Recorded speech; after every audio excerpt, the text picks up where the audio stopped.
Hey guys, over the years I've gotten a number of requests from you guys asking how my costumes work, so in this video we're just going to show a general breakdown front and back on how my costumes function, so I hope you guys like it.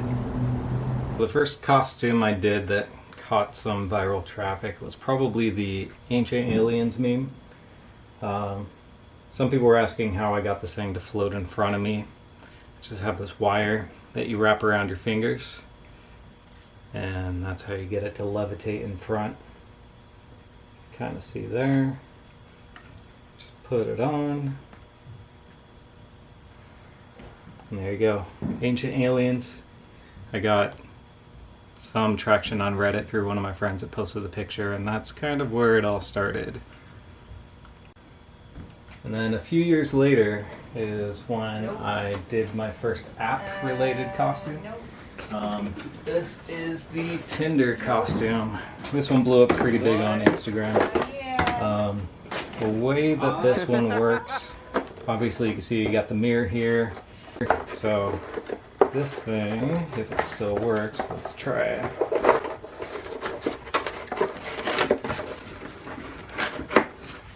Oh man, will that stay?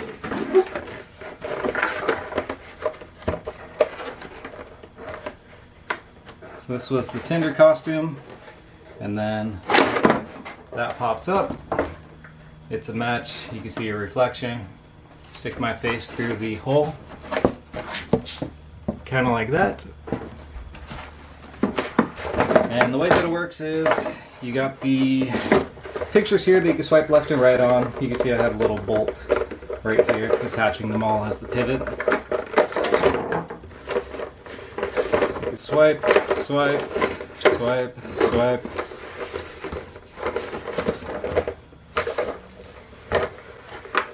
And on the back, you can see how the pop-up mechanism works. Basically what I did, I got an umbrella with a really long stick. You just hit this button, and then it pops up. And then it just retracts back down. Normally it would lock back in place. Oh, it still does lock. And you press the button, shoots up. That's pretty much how that works. And then the way that I got the pivoting pictures to lock in place, you can kind of see right here I have a magnet, and then in each frame I embedded some magnets as well. So that way, when they're all lined up, they all kind of hold themselves in place in the vertical fashion.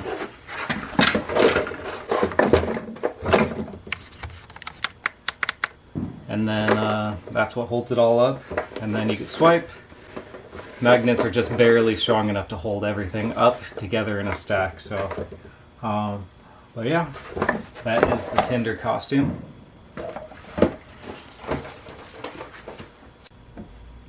And my next costume that I had in Vegas the next year after Tinder was this guy, which, yeah, maybe let's not talk about this one. We'll put that one aside. And then after that is when I did the Pokemon costume.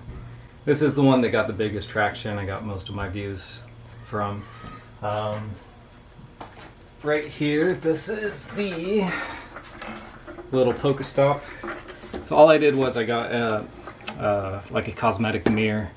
I took out the mirrors and replaced it with the Pokemon Go logo. Same mirror that I actually used on the Tinder costume. I just repurposed the frame. So you can spin this thing around, Pokestop style. And then the thing that I was most proud of was probably this mechanism here. So you can kind of see this is like a quick grip from like a Home Depot, something like that. I just chopped off the frame and the other clamping edge. So I had to figure out a way to get the balls dropped down one at a time.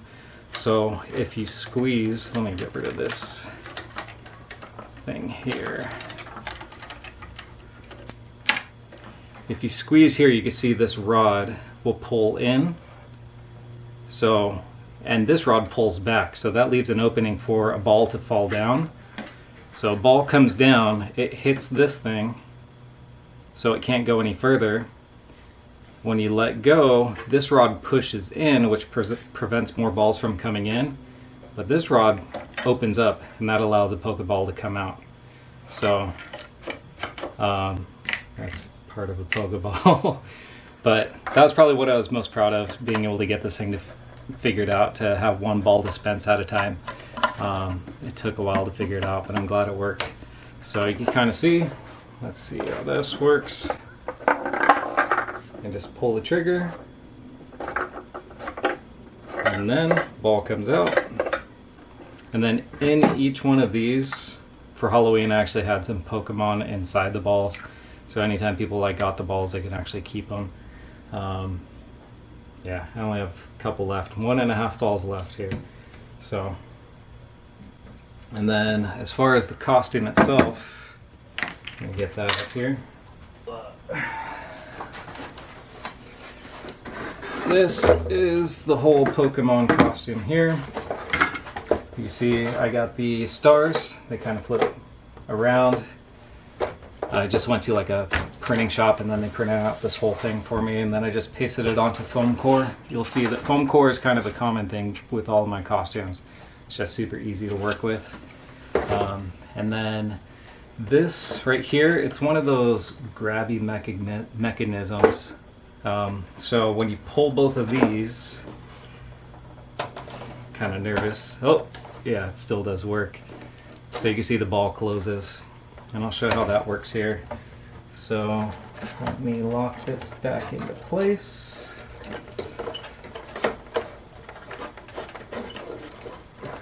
There we go. Close the hinge. When it's upright, it's a lot easier to reload this thing. The repeatability on this was actually kind of surprising. I didn't expect it to be that easy to close everything back up and redo it every couple seconds, but it ended up working out pretty well. So I got some hinges here with foam core, and these things, they don't open themselves. What opens it is when the Pokeball closes, it pushes these things open. And then you'll see right here, let me get that light back on. So when I pull these triggers right here, the Pokeball closes. And I have to push the triggers again to get this to latch on, and we'll see the back side as well. Oops, let me hook that up. Surprised it works after all these years, to be honest. Oh, and then it's on a pivot as well. I don't know how important that was, but some people pointed out that it only jiggled twice before the Pokemon stars went, before the capture happened, instead of 3 times. I just forgot. Anyway, on the back side,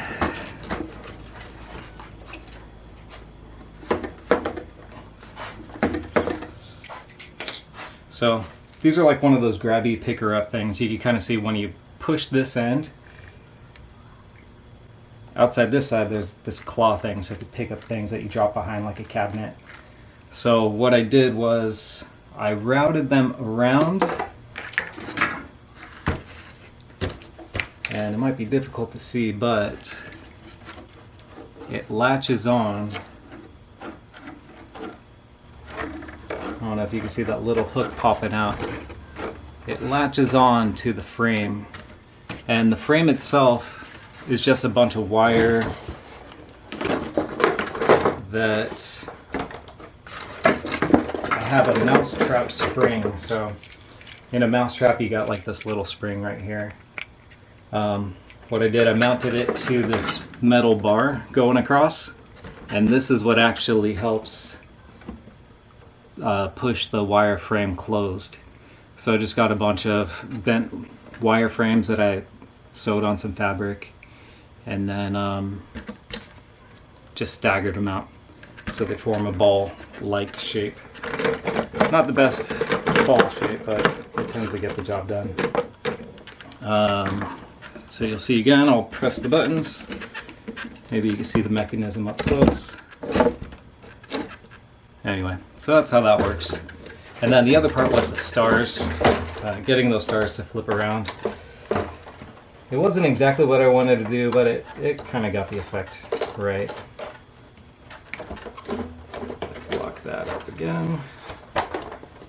Sorry, Pikachu.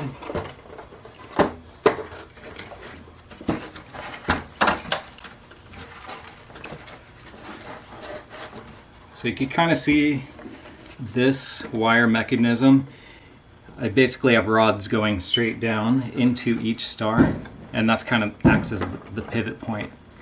And then I kind of have a cantilever right here. So when you pull this bar, they're all linked together like a linkage, and it ends up twisting those rods to get the stars to flip. So you can kind of see how that works. I wanted to have something like be more automatic. When the Pokeball opens, it does this thing too, but I ended up just having to move this thing manually myself with my hands. But yeah, so that's the Pokemon costume. I'll get this guy aside. This next costume I made after the Nintendo Switch was announced. I had this idea about the Switch. You kind of see it's got a little bit of a backlight on it. A little large for my camera to view it all, but so this is my Switch costume. So the thing about the Switch is, you know, the controllers are removed, you slide them off. So I had this morbid idea, like Halloween, morbid, gross, that if I am a Switch and you're taking my controllers off, you're ripping off my arms. So I thought it would be hilarious if I had like my hands sticking out the bottom. So I have like these gloves down here. These are my hands. And when you disconnect the controller, you get a little bit of a bloody stump like you're ripping off my arms. So I thought it was funny. It was kind of dumb. But I don't know, I had a good time with it. Given the size of this costume, I did have some difficulties trying to get around. But overall it ended up being pretty fun. So the way that it works, these controllers just slide off. You just pick them up, they slide off just like the real thing.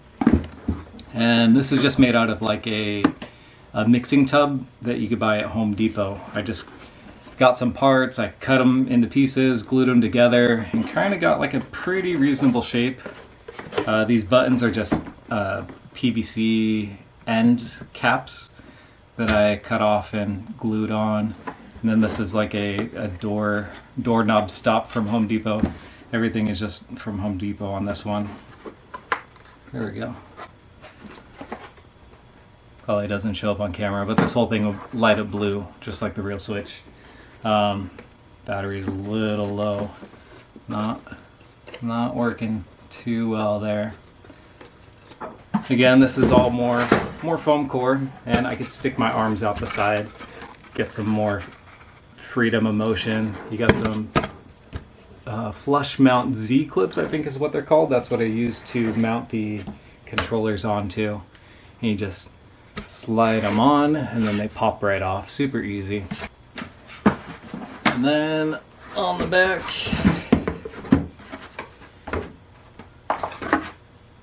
so it's kind of tough to see, but I got like an LED strip around the edge, battery pack, kind of like edge lighting on the front screen here. And this thing was just printed out as like a transparency from someplace online. I forget the name of the place. But that was the Switch. I thought it was hilarious. It didn't really work out in practice, but it was alright. So next Halloween was the year that SpaceX launched their Tesla into space. I thought that was pretty epic, so I got a little toy car, kind of like one of those things that kids sit in, and I cut out the base here so I could slide it on and wear it with suspenders. So I got my suspenders, same suspenders that I actually used on the Tinder costume actually. Get the little horn. And on the Tesla, if you know the one that they shot into space, they had a little Starman on the dashboard.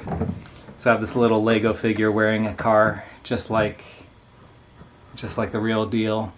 But I had 2 different helmets for this guy. So that game was pretty epic. I loved it. And of course, Elon Musk sending his Tesla to Mars. What else happens at Mars? You got Doomguy. So I thought it'd be funny to reveal the real identity of the Starman that they shot into space. So, let's see.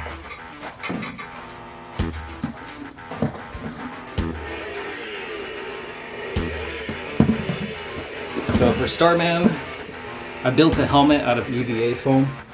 So this is just like the floor mat foam that you can buy on Amazon, super cheap. You can see the little texture on it. So you just cut it up.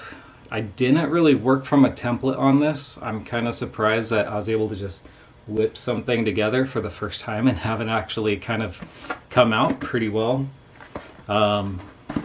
So this is all EVA foam. I kind of matched all the details just from the photos of the Starman helmet that I saw online. The hard part was figuring out how to get the face shield to actually work. So what I did was I actually got a balloon. Let's see if I got my balloon here. So for the face shield, basically what I did, I needed to get like a nice round shape, which is kind of hard to do. I couldn't find any plastic that worked out. So I just bought some resin. So I got the 2-part resin, and then I bought some dyes as well. I got blue, red, and green. So to get this one dark enough to look like a black solar face shield, I think I just added a bunch of... Oh no, for this one I actually used black. So I just used a black dye, and you blow up a balloon.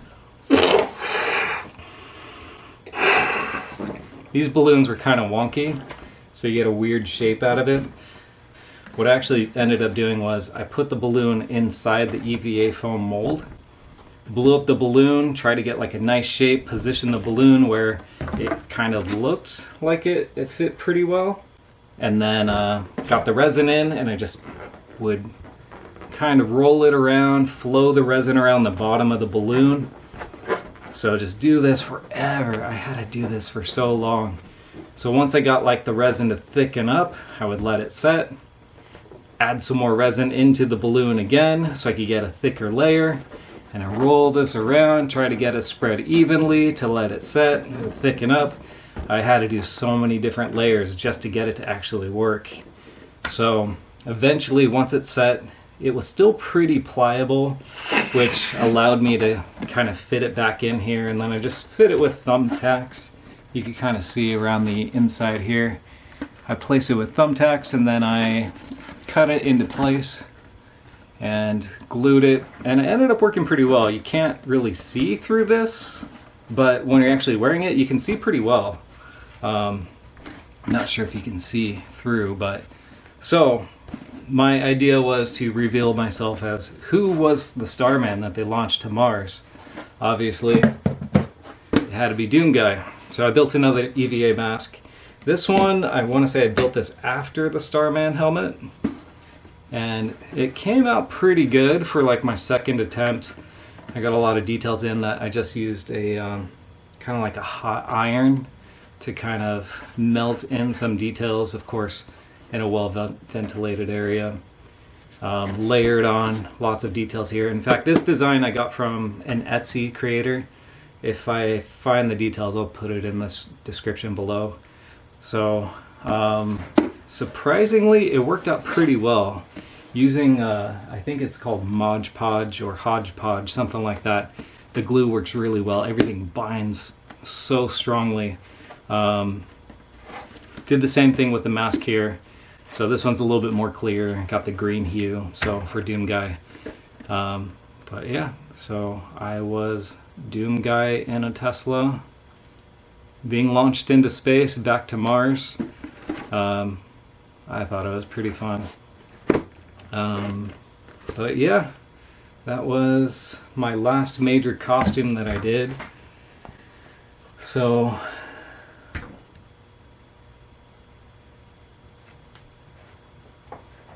trying to think what I'm gonna do this year.